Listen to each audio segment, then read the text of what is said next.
Response video to Matt. Yeah, a Matt video. Alright, so paraphrasing. Alright, we live in this world, we have these religious notions, they have these, whatever, these old traditional stories. So you got this Gnostic idea of some kind of broken God that falls from the perfectness of whatever, you know, and this is what it ends up in, this imperfect world of slop. Um, and then you get these transhumanist ideas who, like, okay, we're going to transcend our physical, circumstance and find some sort of mechanism we can vessel to put our consciousness in that'll be fun, good time, whatever, a vacation from reality, a permanent vacation that's worth it somehow. Um, and you got Christianity somewhere in between, right? Um, and let's understand, though, that Christianity wasn't even what Christians think Christianity was, right? Jesus was saying, okay, yeah, there's a heaven, but don't count on it. And until then, go back to being animals. Just forget about this transcending crap and all this other crap. Do what the animals do. They are all pretty healthy. They're all getting along okay. So, I mean, the Sermon on the Mount was a literal statement. He was basically saying, go be a bird. He was. He was just clearly saying, give up on this idea you can remake life. You can't. Just go back to being leaf eaters and get what you get. Because at least you'll be healthy looking. Because, yeah, you won't live long if you're sick. Yeah, so you won't have to look at the lepers anymore. Because no one will take care of them. And, artifact. There's a fruit fly on the camera. Yeah, it's really nice here. Anyway, so paraphrasing, getting to his point, and then I'll play his video. Yeah, I'll play it now. You have anything, Dad? I'm going to call him Ethel B. Roadkill. Yeah, I think it'd be a funny character. Perhaps, maybe.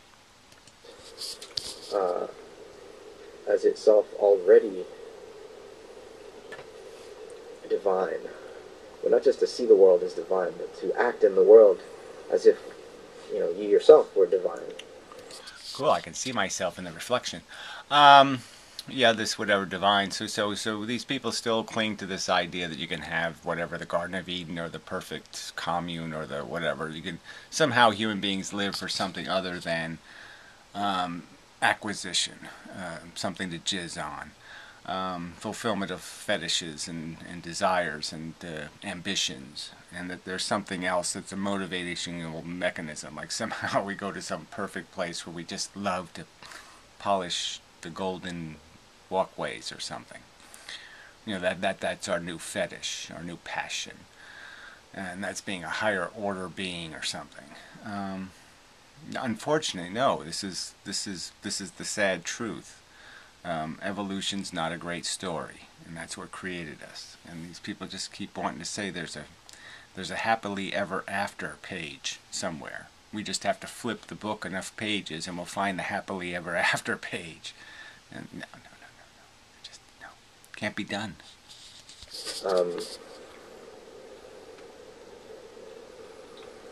And Sorry, pausey parts. so, I didn't realize I pointed the video at the part where he sounds all pausey. Yeah, he really doesn't talk that slow. So anyway, it's not his fault, my fault. My bad. certainly it's a long shot at this point that human beings will be able to survive on this earth, much less. Yeah, see, I think the survival thing, we have to, if we're going to kill ourselves, we have to kill ourselves on purpose. Because if we don't kill ourselves on purpose, we're just going to be mangled. We're going to be roadkill, okay? And drunken roadkill. That's what we're going to be. We'll find some dystopia. Yeah, we'll create a dystopia to live in. Some sort of, water world, whatever, the Postman. Go find a Kevin Costner movie, or Mel Gibson, and yeah, that's the world we're going to live in. It's a dystopia. It's where consciousness will exist, because humans are hard to kill. They find umbrellas. They find ways to protect themselves from things and to survive, to eke it out. Because that's one of their pride mechanisms is, toughen up.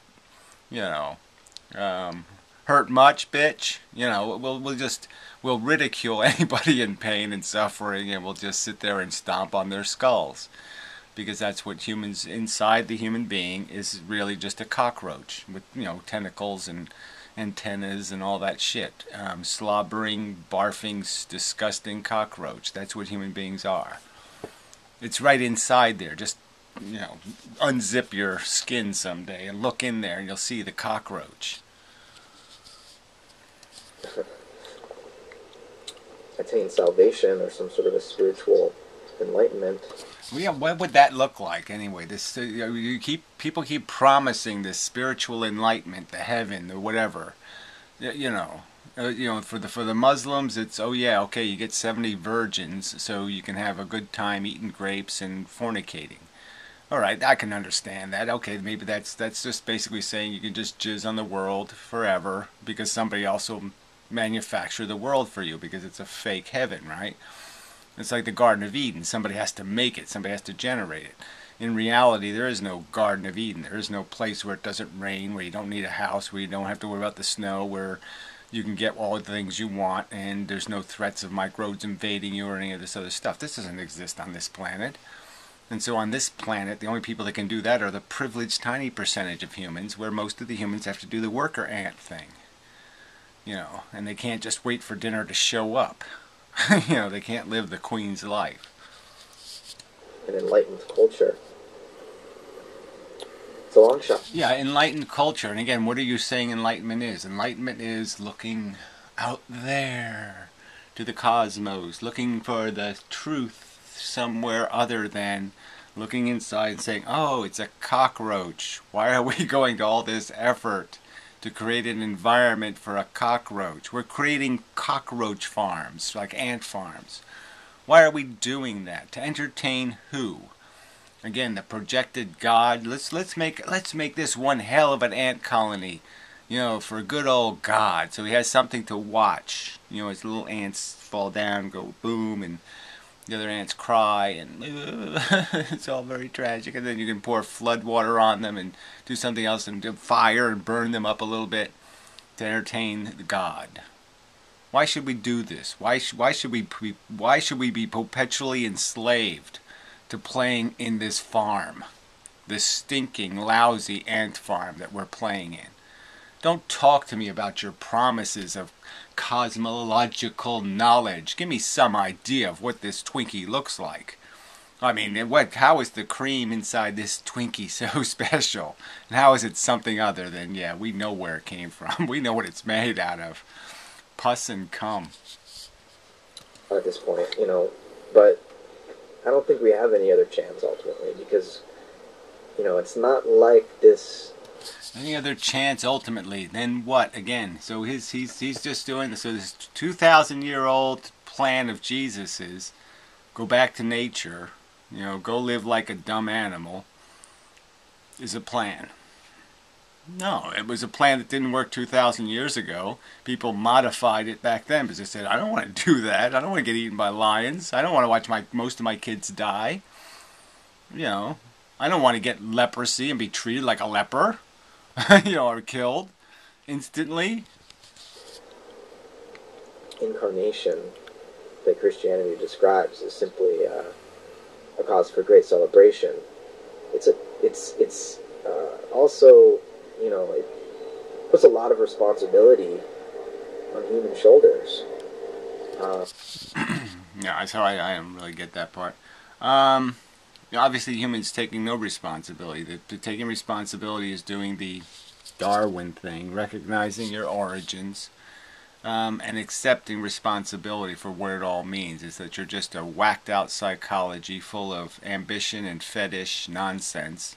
We were all horny for a subtly different banana cream pie. Some people want bananas in it, and some people want pineapple, and some people want strawberries, and so we're just having this fight about what gets in the pie, and who gets to eat the pie, and who gets the most pie. I mean, it's an embarrassment to enlightenment. To use the word enlightenment, if you're going to do something other than recognize that you're just pie eaters. Jeez. You could think of it as a great tragedy, and in that sense, I understand why the Gnostics respond in the escapist way that they do. But the incarnation says that God became flesh and died. God is dead. That old notion of a transcendent deity, all powerful, all knowing, all seeing. Yeah, what would all that entail too? Again, this whole idea that people keep wanting to create a deity. Well, composed of what? Composed of what ambitions? And how could it possibly be a vision of ourselves or a reflection of ourselves in any way? Because then it would be a crass, wanty creature. We're wanting creatures. We're pie eaters. Is God just another pie eater on a cosmological level? Ay, ay, ay. All good, all light, etc. But that old kind of All good, all light, all what? Clean water, all fresh, cool spring air, all Febreze. Let's all put it in a can and spray it on each other. I mean, again, this unarticulated, unexplained, exactly what is this that you're promising me? Some transcendent perspective where we aren't what? We're just little sparkly. We just go sparkly. We're like laughing baby in the corner of a Teletubby program or something. What are we when we transcend? Fuck. Father God. Father, jeez. When you do stuff like this, puts chills, little goosebumps and stuff. It's just Father God. What is that talk? Is no longer a living option for human beings. I think that's, for better or worse, the result of the Christ event, of the incarnation. I don't know how it has anything to do with the Christ event. Like, again, Christ is a totally misunderstood communist. He's not even a communist. Again, he's a naturalist. Go back to nature. Go back to the crude management system. Because the great thing about it is, then everything that bad that happens to you can blame it on nature. You don't have to blame it on other people. Yeah, so instead of being oppressed by the Romans, you can be impressed by the weather. And this is an event, right, that takes place in human consciousness. I don't want to be misinterpreted here, as some sort of a literalist. When I talk about the incarnation, I'm talking about a spiritual event. Yeah, you're talking about it, and again, this enlightenment stuff. This, like, somehow you're going to get to some point where all of a sudden your fetishes are going to be spiritual. That your desire and horny and ambition and ego and all of that crap is going to be somehow gold-plated, right? So we're just back to this magical fake reality of somehow if you put enough gold on it, you can make the turd beautiful.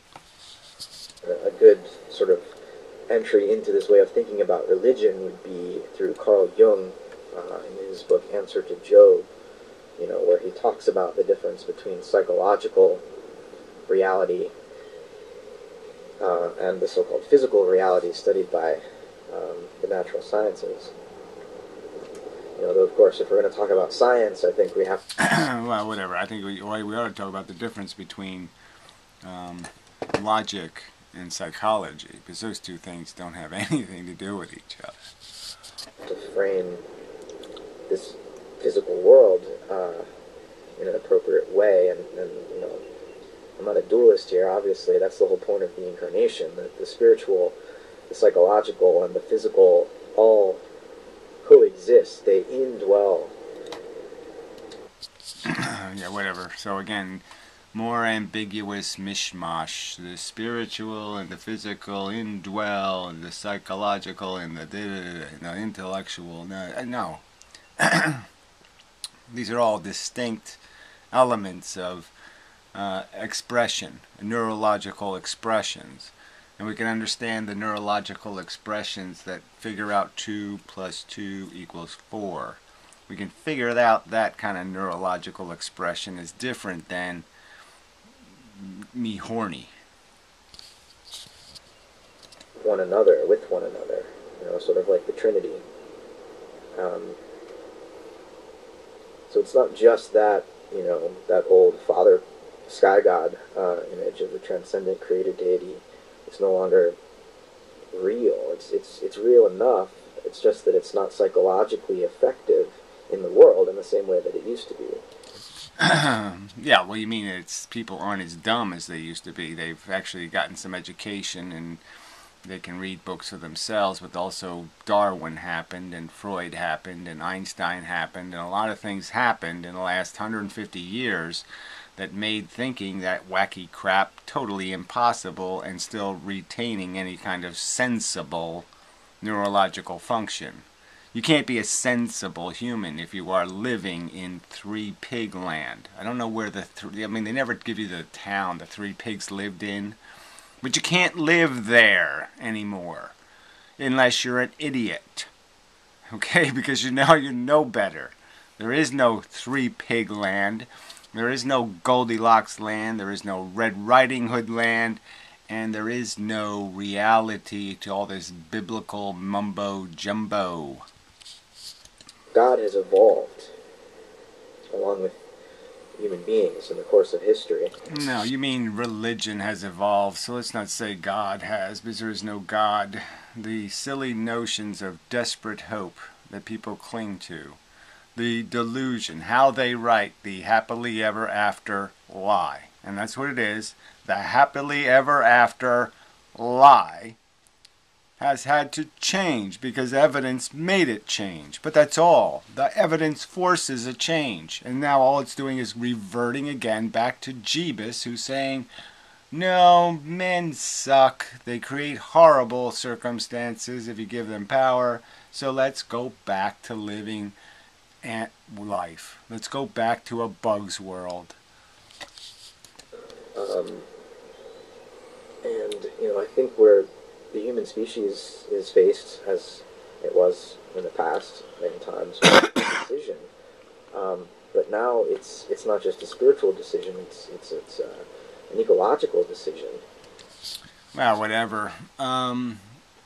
Yeah, well now, but it's in the context where we have real power now, okay? 1,000 years ago, people had no power. They couldn't really control anything, any part of their biology or how they function. They couldn't cure a disease, like get rid of smallpox or something. They couldn't get organized enough to do any of that stuff. And we do have the power now to reform and reshape the world we exist in and how the world looks. And so let's not deny that big change is that we have power now, where people didn't have power before. Philosophy had no power before. It has power now. And, we're facing a speciation event, I think, here, as transhumanism... Yeah, well, speciation event, again, that would be great, frankly. You know what I mean? If you were telling me the happily ever after was that it was going to be a true end, closing of the book, the end, was going to be written on a page somewhere, the end. Yeah, that would be, what's the harm in the end? The end is cool. Okay, there's nothing horrible happens in after the end. Nothing horrible can happen. But dystopia can happen. Horrible deprivation can happen. Horrible pain and suffering imposed by chaos can happen. And that's what we're heading for. Empowered by global capitalism. Yeah, well, empowered by a lack of a willingness to accept the realities of our own selfish nature. So, again, the imposition of global capitalism by who? By the people.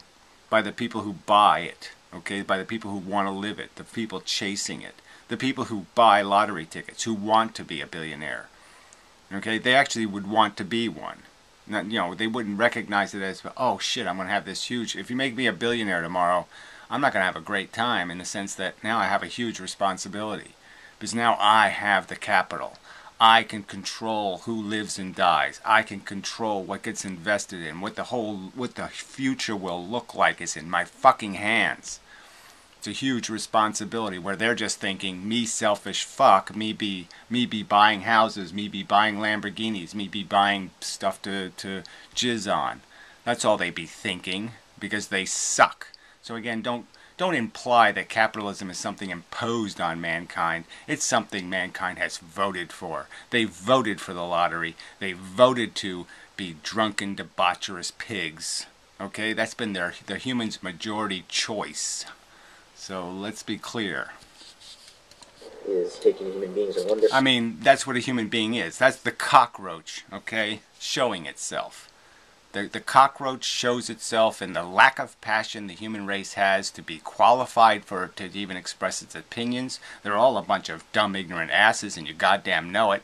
Okay, they couldn't give a rat's ass about accepting or taking responsibility for their life. They just want somebody to give them some happily ever after plan. Do this, this, and this, and happily ever after happens.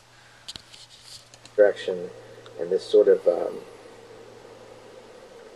new. I mean, he talks about the human race like they're a victim. Yeah, no. We're the menace.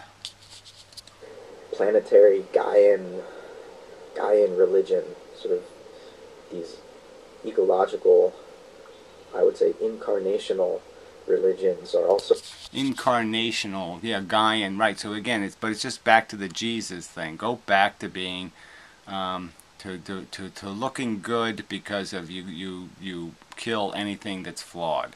So instead of existing in a world of human bigotry, which is ugly, human mistreatment, human abuse, human hierarchies, human self-indulgence, human selfishness, all those bad things, yeah, go back to some natural world where everything lesser is just annihilated. Just annihilated. You never even see it for more than a blip on the screen, okay? Because it's given no quarter, it's given nothing. So it doesn't survive to even wrap up its wounds and walk by you. So you'll never see it. You'll never see the blight, because it's going to get eaten by the maggots. Emerging, in opposition to, or if not in sort of, not at war with necessarily, but certainly presenting an alternative vision for the future of humanity. An alternative, right. So the alternative is, again, what? Described how? Some sort of holistic, deliberately holistic, though. I mean, we have to do it in some sort of scientific way, right? We have to somehow make our community so we produce our waste and we remanufacture our waste into candy bars, and we do all this ecologically sensitive stuff, and we only reproduce this certain amount, and we train people to do different kinds of jobs, and we take care of all these problems so everybody doesn't feel entitled. Somebody still has to pick up the garbage. Yeah, they won't pick up the garbage because they're dumb and ignorant and being taken advantage of, though. They'll be nuclear physicists, but their job is to pick up the garbage because they pulled it out of the hat as their job, or whatever the reason will be, right? I mean, this is not simple. Manufacturing this utopia is hard work. And even if you get there, you won't have gotten anywhere. Because we're competitive animals. We're animals. We're fucking bugs again. And if you don't account for the fact that we need cages, you ain't going to make your world a good world. The transhumanist vision. It'd be interesting in this context to read someone like Teilhard de Chardin, who could be... Yeah, you keep saying that shit, and I don't think you could come up with a 5 paragraphs worth of 10 cents worth of quotes of bibbly-babbly-boo poetry. Again, what good is that going to do anybody? All this transcendent, mishy-mushy, light, special, spectrum, blah, blah, blah, blah, blah, blah, blah. What is all that crap? I mean, you got to draw this picture in some kind of crayon. It's not like invisible crayon. Yeah, he's a Christian, obviously, but the transhumanists love him as well. Try to understand what Teilhard was really saying. I would read him in an incarnational way rather than a Gnostic way. So he's basically saying he would read him in an optimistic way rather than pessimistic way. Okay, something like that. Certainly, but he's not a pantheist either, and neither am I. Yeah, you're not a pantheist, but you think that somehow more primitive is an answer. That somehow there is something fundamental about our physique and our composition that's worthy of preservation. And it really isn't. It's an insect. And it doesn't matter whether you put the tentacle on my ass, okay? Tentacle? No. Antenna. Okay? It doesn't matter where the antennas go. It doesn't matter where you put these parts. The parts you're working with suck. They're lousy parts. It's a lousy toolkit. You can't build anything good out of the bugs that we are. I mean, no matter what you do. If you start with a Tyrannosaurus and you just move the parts around, yeah, you're never going to get to something other than Frankenstein. It's all going to come out looking like Frankenstein. Every single try. But, I think salvation at this point for human beings is more than just a spirit. Salvation is just not wasting anymore, okay? Being smart enough not to keep hitting the waste. Let's waste some more. Let's keep hitting the waste button. Waste, waste, waste, waste, waste, waste, waste, waste. Yeah, that would be the salvation. Is not to deliberately keep hitting buttons that you know are going to produce a mess. Spiritual matter, I don't think, I'm not in the transhumanist camp. I don't worship under the altar of technology. I use technology. So yeah, you sit in this ambiguous no place where you say it'd be really cool if everybody liked what I like, and they all put strawberries in the pie because I like strawberries. And that, I only need one big piece. So as long as I get my one big piece, everything's okay. It's no diagram of how you're going to fix anything or any image of exactly how your more cooperative human exactly functions. Sort of the only way to be a functioning member of society today. But I don't think we're going to be able to escape the Earth. I think, our species, if it fails to learn to live on this planet, yeah, well, it's not going to go anywhere else, okay, so that's good. At least not much of it, 6 or 7 of it.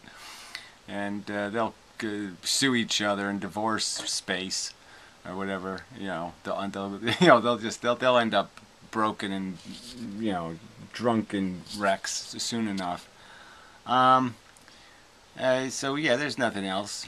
But again, like I said, I kind of wish we were cranking up the big giant volcanic eruption or something. But yeah, no, the death will be a slow death. The human race will kill itself long, hard, and slow. In a sustainable way that we have any hope. So I'm not pretending that there's a great chance that we can turn this ship around. Well, you sort of are. You're sort of selling the idea that there's some sort of great chance or there's some sort of chance, but you're not describing what the vision is or how to get there more specifically. Human beings here on planet Earth, but I don't have any hope for anything other than turning it around. There is no plan B. Yeah, again, for a rational person, I think there is. For logical people, there is a plan B. The plan B is you recognize that the parts you have cannot make the thing you want to make. And so then you quit trying. You recognize that making Frankensteins, there's no value in doing that. This experiment has no efficacy. And you just say, well, what's the consequence of not doing it anymore? Oh. Our projection of value, yeah, is denied. We don't get to believe in the future. That's it. But there is no real consequence. There is no real harm, real negative implication whatsoever. Because we have no function beyond solving the wounds we create. That's the function of the biology, is make a wound, heal a wound. Make an empty stomach, fill an empty stomach. That's the nature of the organism. It's the nature of the mechanism. Just recognizing that is not, I mean, it's certainly a first step, but I mean, it's almost the conclusive step. Just recognize the truth that there's nothing to be made here. And we're only making it because we have empty stomachs. But our stomach doesn't need to continue to exist forever. We can just let it go away. That's plan B. A graceful, dignified exit from a bad game. You recognize it's not productive, like some kind of old medical treatment, like drilling holes in the head and the demons escape or something. You figure out something's not a good treatment and you just stop doing it. Stop trying to cure this disease, because all there is disease. You're not going to win. You're not going to fix this machine. Anyway, enough of the video. Till next time and such.